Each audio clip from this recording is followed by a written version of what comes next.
മിഥുൻ ഇവിടെ സൂചിപ്പിച്ചതുപോലെ അദ്ദേഹത്തിൻ്റെ ഓഫീസിൽ വെച്ചാണ് ഈ ആത്മഹത്യ ഉണ്ടാകുന്നത്. പരിശോധനകൾ ദിവസങ്ങളായി തുടരുന്നുണ്ടായിരുന്നു. പല ഡോക്യുമെന്റുകളും ആവശ്യപ്പെടുന്ന സാഹചര്യം ഉണ്ടായി എന്നാണ് നമുക്ക് മനസ്സിലാക്കാൻ സാധിക്കുന്നത്. സാധാരണ നിലയിൽ എപ്പോഴും ഒരു ബിസിനസ്മാൻ നേരിട്ടല്ല ഇതൊന്നും നടത്തുക എന്നത് നമുക്കറിയാം.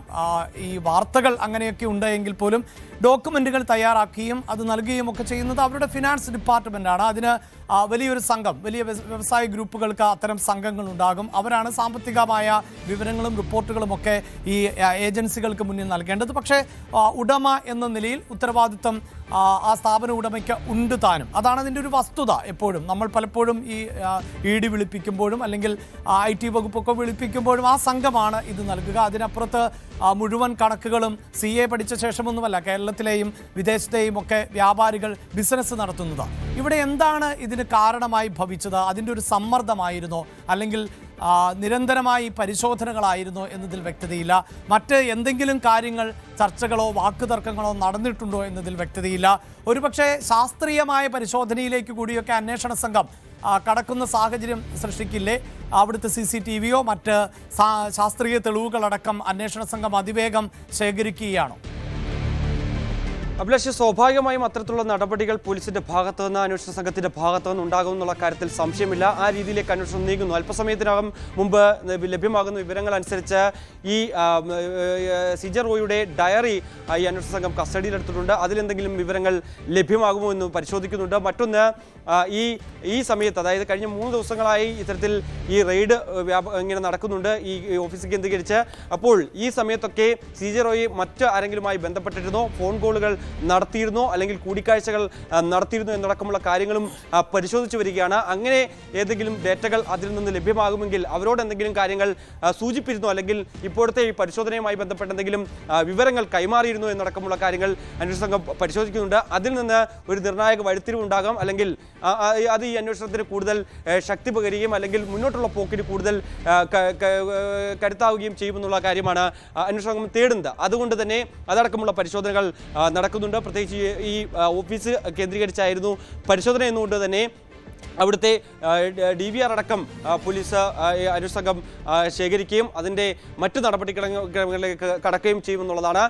ഈ ഓഫീസിനുള്ളിൽ, അതായത് ഇദ്ദേഹം ആത്മഹത്യ ചെയ്ത ആ ഓഫീസിനുള്ളിൽ ഇത്തരത്തിൽ CCTVയുടെ സാന്നിധ്യം സ്വാഭാവികമായും ഉണ്ടാകാം. അതല്ലെങ്കിൽ അങ്ങനെ ഉണ്ടെങ്കിൽ അതിൻ്റെ ദൃശ്യങ്ങൾ ശേഖരിക്കുക. അവിടെ എന്തെങ്കിലും തരത്തിൽ മറ്റ് സമ്മർദ്ദങ്ങളോ അല്ലെങ്കിൽ മറ്റ് ബലപ്രയോഗങ്ങളോ എന്തെങ്കിലുമൊക്കെ നടന്നിട്ടുണ്ടോ എന്നടക്കമുള്ള കാര്യങ്ങൾ ഒരു വ്യക്തത വരേണ്ടതായിട്ടുണ്ട്. അതടക്കം പരിശോധിച്ച് മുന്നോട്ട് പോവുക എന്നുള്ളതാണ് നമുക്ക് ഇപ്പോൾ മനസ്സിലാക്കാൻ സാധിക്കുന്നത്. അല്പസമയത്തിനകം തന്നെ ഈ പ്രത്യേക അന്വേഷണ സംഘം അവിടേക്ക് എത്തി പരിശോധനകൾ നടത്തുകയും ചെയ്യും. മറ്റൊന്ന്, ഇപ്പോൾ ലഭ്യമാകുന്ന വിവരങ്ങൾ അനുസരിച്ച് നമ്മൾ നേരത്തെ സൂചിപ്പിച്ചിരുന്നു, അതായത് നാളത്തേക്ക് ഈ സംസ്കാര ചടങ്ങുകളൊക്കെ മാറ്റി എന്നുള്ള വിവരങ്ങൾ വന്നിരുന്നു. പക്ഷേ വൈകിട്ട് തന്നെ സംസ്കാര ചടങ്ങുകളൊക്കെ നടക്കുമെന്ന് ഔദ്യോഗികമായി അവർ അറിയിക്കുന്നു എന്ന് പറഞ്ഞു. പക്ഷേ ഇപ്പോൾ നമുക്ക് ലഭ്യമാകുന്ന വിവരങ്ങൾ അനുസരിച്ച് നാളെ വൈകിട്ട് 4 മണിക്കാണ് ഈ സംസ്കാര ചടങ്ങുകൾ നടക്കുക എന്നാണ് ഇപ്പോൾ അറിയിപ്പ് നൽകിയിരിക്കുന്നത്. അത് ഈ ശാസ്ത്രീയ പരിശോധനകൾക്കും ഒപ്പം തന്നെ മറ്റ് കൂടുതൽ കാര്യങ്ങൾക്കും ഒക്കെ വേണ്ടിയായിരിക്കാം ഈ സംസ്കാര ചടങ്ങുകൾ കൂടുതൽ സമയം നീട്ടിപ്പോകുന്നതെന്നാണ് നമുക്ക് അറിയാൻ സാധിക്കുന്നത്. അതായത് ഈ കുടുംബാംഗങ്ങളുടെ മൊഴി രേഖപ്പെടുത്തണം, ഒപ്പം തന്നെ അവരുടെ ഈ ഉദ്യോഗസ്ഥരുടെ മൊഴിയടക്കം രേഖപ്പെടുത്തണം. അക്കാര്യത്തിലടക്കം ചില സാധ്യതകൾ അല്ലെങ്കിൽ ഈ പോസ്റ്റ്മോർട്ടം നടപടികൾ കഴിഞ്ഞിട്ടുള്ള അതിൻ്റെ റിപ്പോർട്ടുകൾ വരണം. മറ്റേതെങ്കിലും തരത്തിൽ പ്രശ്നങ്ങൾ ഉണ്ടായിരുന്നു എന്നടക്കമുള്ള കാര്യങ്ങൾ പരിശോധിക്കണം. അതുകൊണ്ട് തന്നെയായിരിക്കാം സ്വാഭാവികമായും നാളത്തേക്ക് ഈ സംസ്കാര ചടങ്ങുകൾ ഇപ്പോൾ നീട്ടിവെച്ചിരിക്കുന്നതെന്നാണ് നമുക്ക് അറിയാൻ സാധിക്കുന്നത്. എന്തായാലും അതൊരു വ്യക്തമായ വിവരമാണെന്ന് സ്ഥിരീകരിക്കാത്ത വിവരം തന്നെയാണ്. ഒരു ഔദ്യോഗിക അറിയിപ്പ് ഇതുവരെയും ഈ ഫാമിലിയുടെ ഭാഗത്തു നിന്നൊന്നും തന്നെ വന്നിട്ടില്ല എന്നുള്ളതാണ്. എന്തായാലും നിലവിൽ ലഭ്യമാകുന്ന വിവരങ്ങൾ അനുസരിച്ച് നാളെ വൈകിട്ടത്തേക്ക് ഈ സംസ്കാര ചടങ്ങുകൾ മാറ്റിവെച്ചിരിക്കുന്നു എന്നുള്ളതാണ് അറിയുന്നത്.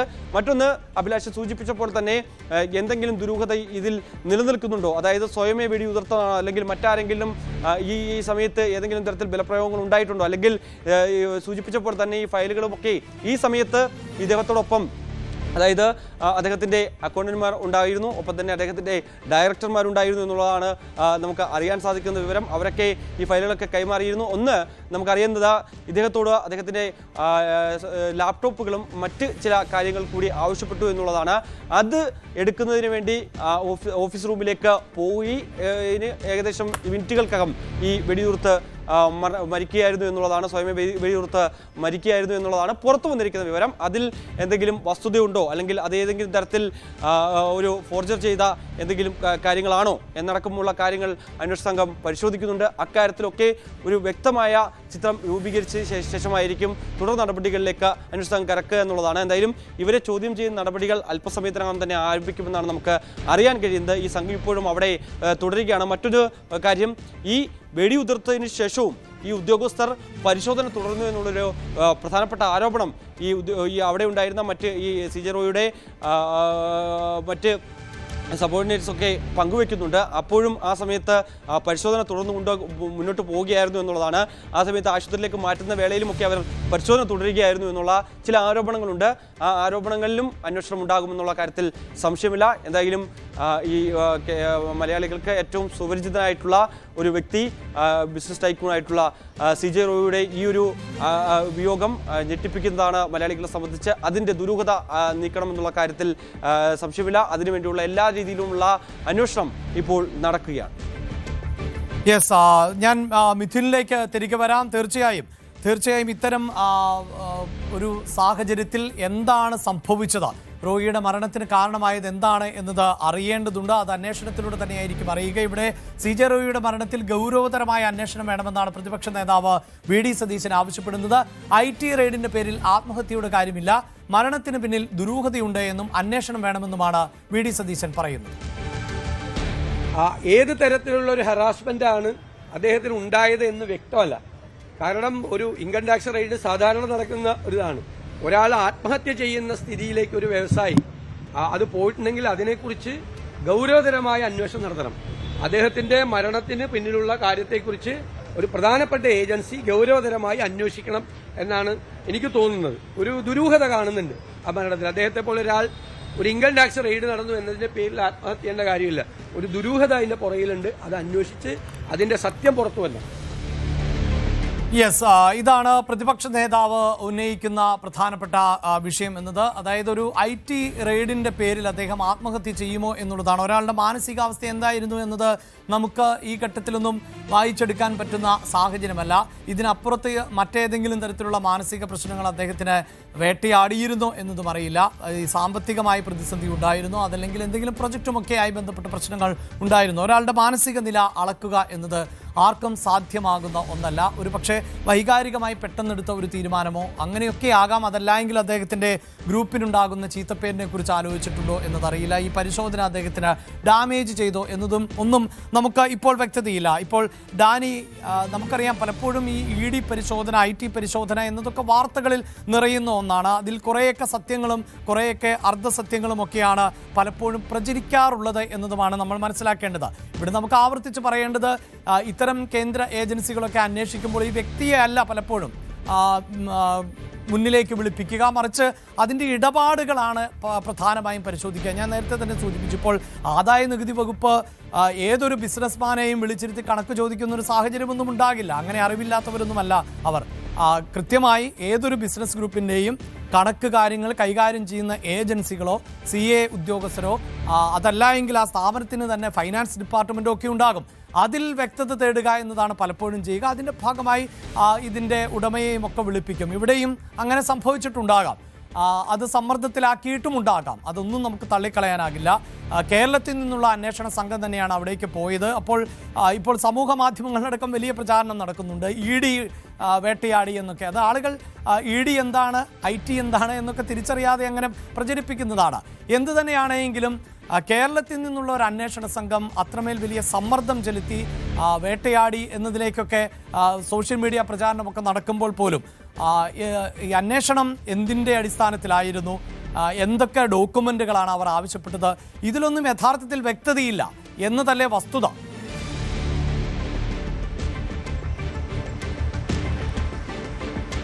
എന്തുകൊണ്ട് അന്വേഷണം കോൺഫറൻസ് ഗ്രൂപ്പിലേക്ക് എത്തി, അവരിൽ എത്രമാത്രം അന്വേഷിക്കേണ്ട വസ്തുതകളുണ്ട്, എന്തുകൊണ്ട് അവർ ചെയർമാനെ തന്നെ CJ റോയിയെ തന്നെ വിളിച്ചു വരുത്തി, ഇത്തരം കാര്യങ്ങളിൽ ആർക്കും തന്നെയും ഒരു വ്യക്തതയില്ല എന്നതാണ്. കാരണം ഇതുമായി ബന്ധപ്പെട്ട കാര്യങ്ങൾ അറിയാവുന്നത് ആദായ നികുതി വകുപ്പ് ഉദ്യോഗസ്ഥർക്കാണ്. അവരെന്തുകൊണ്ട് കഴിഞ്ഞ കുറച്ച് നാളുകളായിട്ട് ഈ പരിശോധനകൾ ഇവിടെ ഈ ഒരു സ്ഥാപനത്തിൽ തുടർന്നു. നേരത്തെ അവർ ഡയറക്ടർ ചോദ്യം ചെയ്തു, പിന്നീട് ഇതുമായി ബന്ധപ്പെട്ടുകൊണ്ട് പല ഫയലുകൾ പരിശോധിച്ചു. ഒടുവിൽ ഇതിൻ്റെ ഏറ്റവും തലപ്പത്തിരിക്കുന്ന ആളെ തന്നെ വിളിച്ചു വരുത്തുകയും ചെയ്തു. അവർ കോർപ്പറേറ്റ് ഓഫീസർ പരിശോധിക്കുന്നു, നേരിട്ട വിവരങ്ങൾ ആരായുന്നു. ഇത്തരം കാര്യങ്ങളിൽ എന്താണ് അവരുടെ സംശയമെന്നോ എന്തുകൊണ്ട് നിരന്തരമായ പരിശോധനകളിലേക്ക് പോകുന്നു എന്നത് സംബന്ധിച്ച് ആർക്കും ഒരു ധാരണയില്ല എന്നത് തന്നെയാണ് വസ്തുത. ഈ ആദായ നികുതി വകുപ്പ് ഉദ്യോഗസ്ഥർ പരിശോധനകൾ നടത്തുന്നത്. പക്ഷേ ഈ പരിശോധനകളുടെ എന്താണ് വസ്തുതകളും വിവരങ്ങളും എന്നത് അവരിതുവരെയും ഒരു വാർത്താക്കുറിപ്പായിട്ടോ അല്ലെങ്കിൽ ഏതെങ്കിലും രീതിയിലുള്ളൊരു വാർത്താ സമ്മേളനമായിട്ടോ ഇതുവരെയും അതൊന്നും തന്നെ ഉണ്ടായിട്ടില്ല. എല്ലാവരും അറിയുന്നത്, മാധ്യമങ്ങളും അറിയുന്നത് ഈ ഒരു ആത്മഹത്യയോടുകൂടിയാണ് ഇവിടെ ഇങ്ങനൊരു പരിശോധന നടക്കുന്നുണ്ടായിരുന്നു എന്നതെല്ലാം തന്നെ അറിയുന്നത്. അപ്പോൾ എന്താണ് എന്നത് നേരത്തെ പലതവണ സൂചിപ്പിച്ചതുപോലെ തന്നെ ആദായ നികുതി വകുപ്പ് ഉദ്യോഗസ്ഥർ തന്നെയാണ് വ്യക്തമാക്കേണ്ടതും വിശദീകരിക്കേണ്ടതും. അവരങ്ങനെ ഒരു ഘട്ടത്തിലേക്ക് ഇപ്പോൾ എത്തി നിൽക്കുകയുമാണ്. കാരണം ഇത്രയും അധികം പരിശോധനകൾ നടത്തുക, അതിൻ്റെ ഉടമ ഇങ്ങനെയൊരു മാനസിക സംഘർഷത്തിലേക്ക് അടിപ്പെട്ടുകൊണ്ട് സ്വയം ജീവനൊടുക്കുന്ന രീതിയിലേക്ക് കാര്യങ്ങൾ വന്നിരുന്നുവെങ്കിൽ അതിൻ്റെ ഒരു കാര്യകാരണങ്ങൾ വിശദീകരിക്കേണ്ടതുണ്ട്.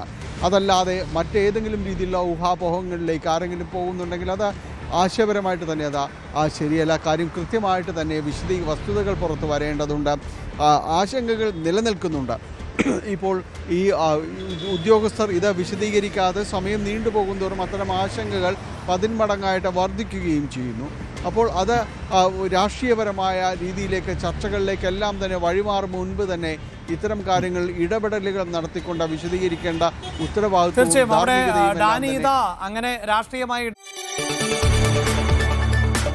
കൂടുതൽ വാർത്തകൾക്ക് News 18 Keralam YouTube channel subscribe ചെയ്യുക.